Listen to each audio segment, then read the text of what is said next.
அதாவது பணத்தை மறந்துடணும். பணங்கிறது வந்து இடையில கண்டுபிடிக்கப்பட்டது. அதை போயிட்டு அதை மனசில் எப்போதும் வச்சுக்கணும். ஒருத்தட்ட அதாவது சின்ன சின்ன சின்ன சின்ன கணக்கு வழக்கு, 5 பைசா 10 ரூபாய் எங்கே போச்சு, நம்ம பாக்கெட்டில் இருந்த 10 ரூபா எங்கே போச்சு, அவர்கிட்ட 10 ரூபா கொடுத்தோமே அவர் இன்னும் திருப்பி தரலையே, அவர் மறந்துருப்பாரோ, திருப்பி தருவாரோ மாட்டாரோ, இப்படி தான் இப்படியே பணத்தை பற்றியே ஓரா சிந்திக்காமல் வட்டி என்னாச்சு, இந்த வட்டி என்னாச்சு, போய் வாங்கு அப்படின்னு வெறி பிடிச்சி அந்த மாதிரி சிந்திக்காமல் பணத்தை மறந்துடுங்க. பணம் தான் உங்களை ஞாபகப்படுத்திக்கிட்டே இருக்கணும். பணம் தான், நீங்கள் பணத்தை மறந்துடுங்க. பணத்தை நீங்கள் ஞாபகம் வச்சுக்காதீங்க. பணம் உங்களுக்கு ஞாபகப்படுத்தும். உங்கள் பணத்துக்கு தான் நீங்கள் தேவை, உங்களுக்கு பணம் தேவையில்லை. நீங்கள் தான் பணத்தை பாதுகாக்கணும். இடையில வந்தது, நீங்கள் இடையிலே போயிடும். அது இடையிலே போக போகுது. மனித வாழ்க்கையில் அது இருக்கவே போகிறதில்ல.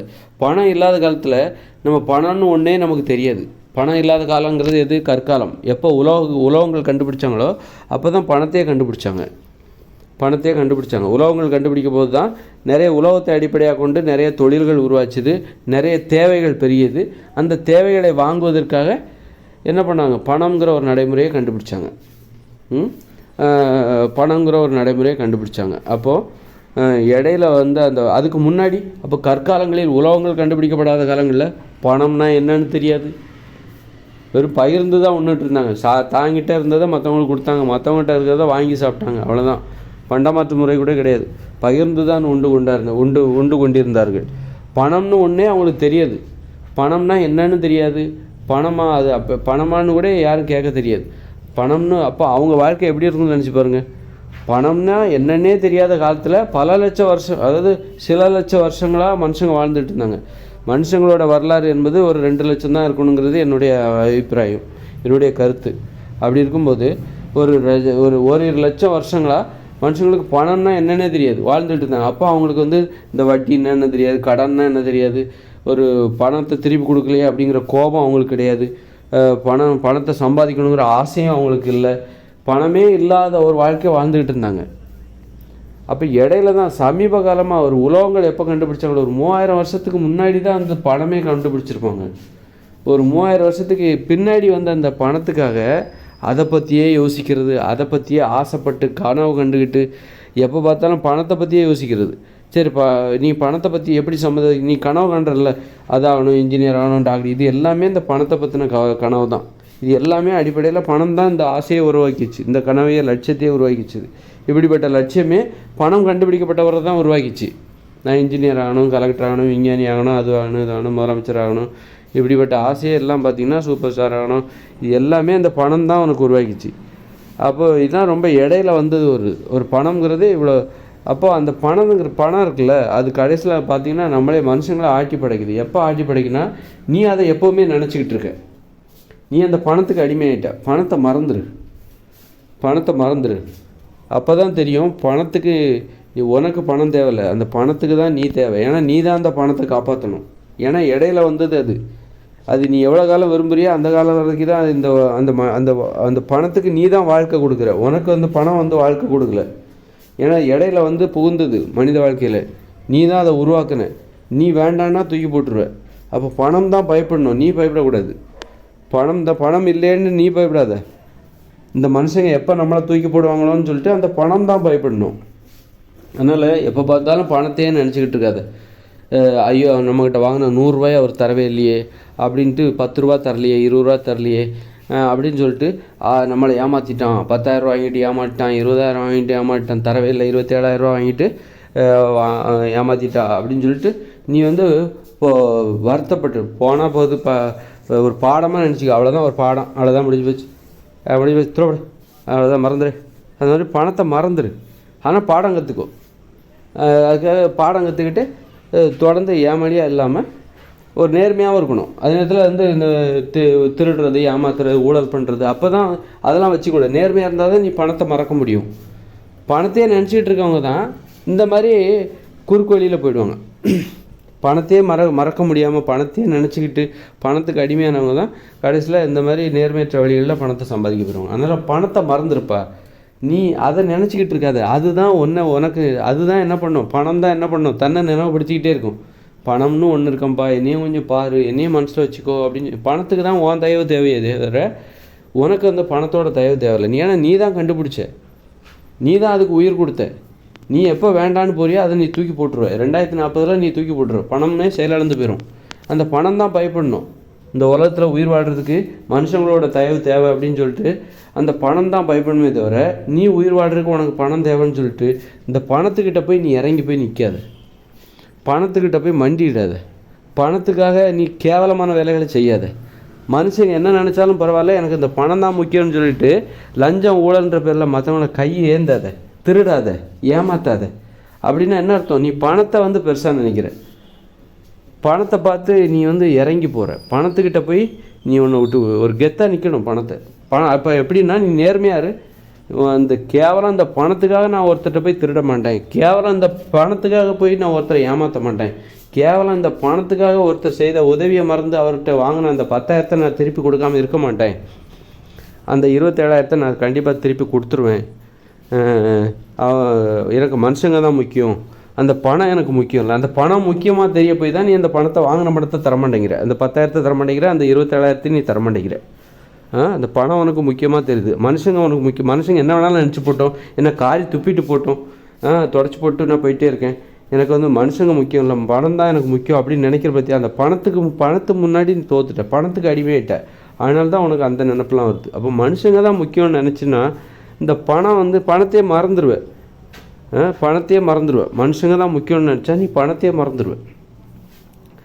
அந்த பணம் தான் அடிக்கடி என்னையும் கொஞ்சம் பார்த்துக்கப்பா, நானும் இருக்கிறேன், என்னையும் ஞாபகப்படுத்திக்கோ, நான் தான்ப்பா பணம், எனக்காக தான்ப்பா இந்த உலகம் இப்படி ஓடிட்டுருக்கு, நீ கூட தானே நீ ஓடிட்டுருக்க, அந்த பணத்துக்காக தானே எனக்காக தானே ஓடிட்டுருக்க, ஆனால் மதிக்கவே மாட்டேங்கிறேப்பா அப்படின்னு இந்த பணம் ஒன்று கேட்கணும். அப்போ என்ன பண்ணணும்? அதுக்கெல்லாம் நேர்மையாக இருக்கணும். நல்ல பணத்தை மறக்கணும் அப்படின்னா என்ன பண்ணணும் அப்படின்னா, நல்ல செலவு பண்ணணும். செலவு பண்ணணுன்னா எப்படி பண்ணணும்? உணவுக்காக செலவு பண்ணணும், பிறருக்கு வாங்கி கொடுப்பதற்காக செலவு பண்ணணும். அந்த மாதிரி சும்மா வந்து இருக்கிற பணத்தெல்லாம் சும்மா கடனாக தூக்கி கொடுத்துட்டு என்கிட்ட பணம் இல்லைன்னா யாருமே உனக்கு தரமாட்டாங்க அப்படின்லாம் இல்லாமல் ஒரு பிறருக்கு நம்ம உணவுக்காக செலவு பண்ணணும். தாராளமாக செலவு பண்ணணும். ஒரு நண்பர்களுக்காகவோ குடும்பத்தினருக்காகவோ அந்த உணவுக்காக செலவு பண்ணணும். அந்த மாதிரி ஒரு படிப்படியாக அந்த பணத்தோட வேல்யூவை உங்ககிட்ட வந்து பணத்தை நீ மறக்கணும். அப்போ நீ என்ன பண்ணணும்? நேர்மையாக இருக்கணும். அந்த பணத்துக்காக நீ என்றைக்குமே கேவலப்பட்டு போய் நிற்கக்கூடாது. கேவலப்பட்டு ஒருத்தர்கிட்ட போய் கையேந்தக்கூடாது. அதனால் வந்து எவ்வளோ ரூபா உன்னை ஏமாத்தினா கூட அதில் வந்து ஒரு பாடம் கற்றுக்கிறதுக்கு எனக்கு அவ்வளோ பணம், அந்த மாதிரி இழப்பு, எனக்கு அந்த இழந்த அனுபவம் என்னை ஒருத்தர் ஏமாற்றிட்டார் அப்படின்னா அந்த அனுபவத்தின் மூலமாக நான் ஒரு பாடம் கற்றுக்கிட்டேன். அந்த பாடத்தை கற்றுக்கிறதுக்காக நான் கொடுத்த விலை தான் அது அப்படின்னு சொல்லி அந்த விஷயம் நமக்கு ஒரு கோபத்தை ஏற்படுத்தாமல் அது போன்ற மனிதர்களிடமிருந்து நம்ம விலகியும் இருக்கணும். ரொம்ப ரொம்ப அவங்ககிட்டலாம் வந்து அது போன்ற நேர்மையற்றவர்களோடு நம்ம பழகக்கூடாது. அது மாதிரி அப்போ தான் நீ பணத்தை மறக்க முடியும். உன்னை ஏமாத்தினவங்ககிட்டே போய் திரும்ப நீ பழகடி நிற்கக்கூடாது, ஒரு உதவி கேட்கக்கூடாது. உன்னை கடன் வாங்கிட்டு ஏமாத்துறாங்க பாருங்கள், அவங்ககிட்ட போயிட்டு நீ எந்த உதவியும் எதிர்பார்க்கக்கூடாது. அந்த மாதிரியெல்லாம் நடக்கணும். நேர்மையாக இருக்கணும், அப்படியெல்லாம் இருக்கணும். அது மாதிரிலாம் இருந்தால் தான் நீ பணத்தை மறக்க முடியும். பணத்துக்கான முக்கியத்துவம் உங்ககிட்ட வந்து குறைஞ்சிட்டே போகும். பணம் வேல்யூவே இல்லாத ஒரு விஷயமா போயிடும் உனக்கு. அப்போ தான் மனுஷங்க உனக்கு முக்கியம். மனுஷங்களுக்காக அந்த பணத்தை நீ சம்பாதிக்கணும். மனுஷங்களுக்காக தான் நீ அந்த பணத்தை சம்பாதிக்கணும். தவிர அந்த பணத்துக்காக மனுஷங்களை உதாசீனப்படுத்திடாத. பணத்தை சம்பாதிக்கணுங்கிறதுக்காக மனுஷங்களை பணயமாக பயன்படுத்த, மனுஷங்களை கேவலப்படுத்திடாத. அதனால் பணத்துக்கான பணத்தை நீ மறந்துரு. அந்த பணம் என்ன தான் மறந்தாலும் அது ஒன்றை ஞாபகப்படுத்திக்கிட்டு இருக்கும்.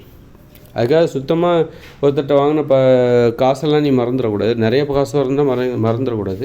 அது வேணால் எழுதி வச்சுக்கோ. நீ மறந்துடும் அப்படின்னா எழுதி வச்சுட்டு வாங்கின காசு கரெக்டாக திருப்பி கொடுத்துரும். அப்போது இந்த இடையில வந்த பணம் தான் இப்போ பணத்தை அப்போலாம் புதுசாக பணத்தை கண்டுபிடிச்சிருப்பாங்கன்னு வச்சுக்கோங்களேன். ஒரு 3000 வருஷத்துக்கு முன்னாடியே உலோகத்தை கண்டுபிடிக்கும் போது நாணயங்கிற ஒரு நடைமுறையை கண்டுபிடிச்சிருப்பாங்க. நாணயம், காசு இதெல்லாம்.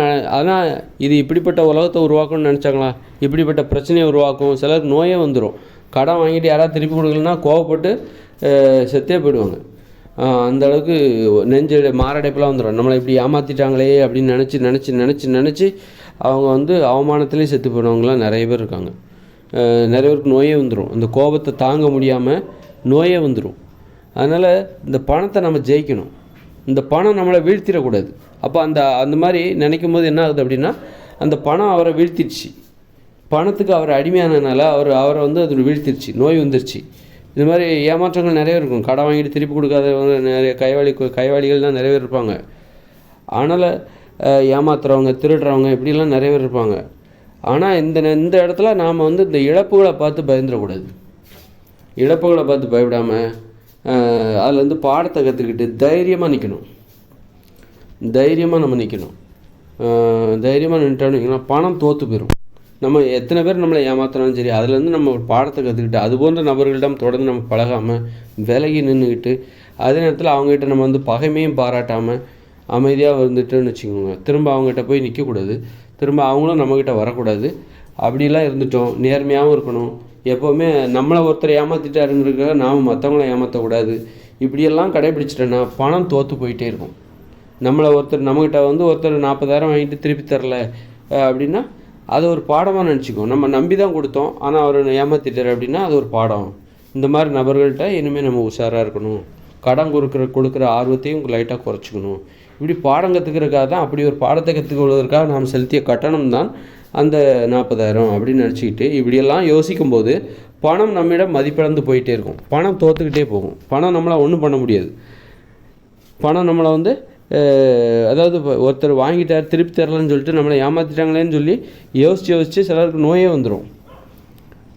வந்துடுமா இல்லையா? அப்போ வந்து பணம் அவர்களை வீழ்த்தி விட்டது. அந்த நோய்க்கு காரணமே அந்த பணம் தான். அந்த மாதிரி பணம் நம்மளை வந்து எதுவும் பண்ணிடக்கூடாது. கேவலம் அந்த பணம் வந்து நம்ம உடம்புல ஒரு நோயை ஏற்படுத்திடக்கூடாது. கேவலம் அந்த பணம் வந்து நமக்கு ஒரு தூக்கத்தை கெடுத்துடக்கூடாது. என்ன தான் நடக்கட்டும், பணம் சார்ந்த எவ்வளோ பிரச்சனைகள் வந்தாலும் சரி, நம்ம நிம்மதியாக தூங்கணும், ஜாலியாக இருக்கணும். மனுஷங்க தான் நமக்கு முக்கியம். மனுஷங்கிட்ட நல்ல பேர் எடுக்கணும். கெட்ட பேர் எடுத்து அந்த பாழா போன பணத்தை சம்பாதிக்கணுங்கிற அவசியமும் கிடையாது. அதுமாதிரி எளிமையாக வாழணும், ஆடம்பரமாக வாழக்கூடாது. எளிமையாக ஒரு தேவையான ஒரு வாழ்க்கை வாழணும். இப்படி பணத்தை பற்றிய ஒரு புரிதலை வளர்த்துக்கிட்டே போகணும். பணத்தை பற்றி ஒரு விழிப்புணர்வையும் ஏற்றுக்கணும். அதுக்காக வந்து பணம் அப்படி ஏனதானு போகிறது கிடையாது. விழிப்புணர்வு இருக்கணும். பணத்தை பாதுகாக்கவும் செய்யணும். அதே நேரத்தில் பாடம் கற்றுக்கிட்டே போகணும். அப்போ பார்த்துக்கிட்டு நேர்மையாகவும் இருக்கணும். பணத்துக்காக நேர்மையற்ற வழியில் போய் பணம் இறங்கிடக்கூடாது. மனுஷங்க நம்மளை நல்ல மாதிரி நினைக்குமே தவிர கெட்டவங்களாம் நினச்சா பரவாயில்ல, எனக்கு பணம் தான் முக்கியம்னு போயிடக்கூடாது. இப்படியெல்லாம் போய் கடைசியில் பணத்தை பற்றின ஒரு புதிய புரிதலை ஏற்படுத்திக்கிட்டு, பணங்கிறது ஒன்றுமே கிடையாது, மனுஷங்க தான் முக்கியம், அப்படி உறவுமுறை தான் முக்கியம், அன்பு தான் முக்கியம், பணத்தை பற்றியே நினச்சிக்கிட்டு இருக்கிறவங்க மத்தியில் எப்போ பார்த்தாலும் மனுஷங்களை பற்றியே நினைக்கிறப்பாரு, அந்த நினப்பு தான் அப்போ தான் பணங்கிறது தோத்துருச்சு. பணத்தையே நினச்சிக்கிட்டு இருக்கிற அந்த உலகத்தில் மனுஷங்க நல்லா இருக்கணும் அப்படின்னு நினைக்கிறோம் பாருங்கள். அந்த நினப்பு தான் வந்து பணத்தை தோற்கடிக்கிற ஒரு மனசு. அந்த நினப்பு தான் பணத்தை தோற்கடிக்கும். மனுஷங்களை நினைக்கணும், பணத்தையே நினச்சிட்ருக்கூடாது. பணம்னு சொல்லிட்டு எப்போவுமே வந்து குடும்பத்தை விட்டுட்டு, குடும்ப வாழ்க்கையை தியாகம் பண்ணிவிட்டு, பிள்ளைகளோட வாழாமல் எப்போ பார்த்தாலும் பணம்னே ஓடுறாங்க பாருங்கள். அப்படிலாம் வாழாமல் 8 மணி நேரம் வேலை பார்த்தா போதும்ப்பா, அந்த பாலாப்பான பணத்தை சம்பாதிக்கிறதுக்காக இந்த 8 மணி நேரம் செலவிடுறதே ஓவர். ஆமாம், இதுக்கு மேலே என்னால் செலவிட முடியாது, போதும், இருக்கிறது போதும், எங்களுக்கு இருக்கிறத வச்சுக்கிட்டு நாங்கள் வந்து வாழ்ந்துருவோம் அப்படின்னு சொல்லணும். அப்போ தான் அந்த பணம் தோற்று போகும். இப்படியெல்லாம் பல கோணங்களில் அந்த பணத்துக்கு நம்ம வந்து ஆப்பு வைக்கணும். பணம் சார்ந்த நினப்புக்கு, பணத்தின் மீதான ஆசைக்கு அடி கொடுக்கணும். அடி கொடுத்தா தான் அது வந்து ஒழுங்காக உட்காரும், வாழை சுருட்டிக்கிட்டு ஒழுங்காக கிடக்கும்.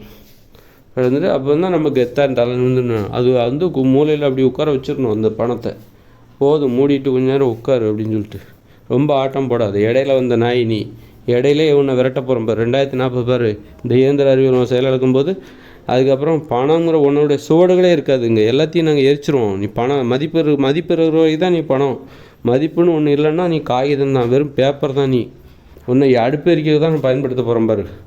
அடுப்பு தான் எரிக்க போகிறாங்க இன்றைக்கி. கோடிக்கணக்கில் வச்சுருக்க எல்லோரும் ஒன்றை தூக்கி அடுப்பில் தான் வச்சு எரிக்க போய் குளிர்காய போகிறாங்க பாரு அப்படின்னு சொல்லி பணத்துக்கு நம்ம வந்து மிரட்டணும், மிரட்டி ஒரு வழி பண்ணணும்.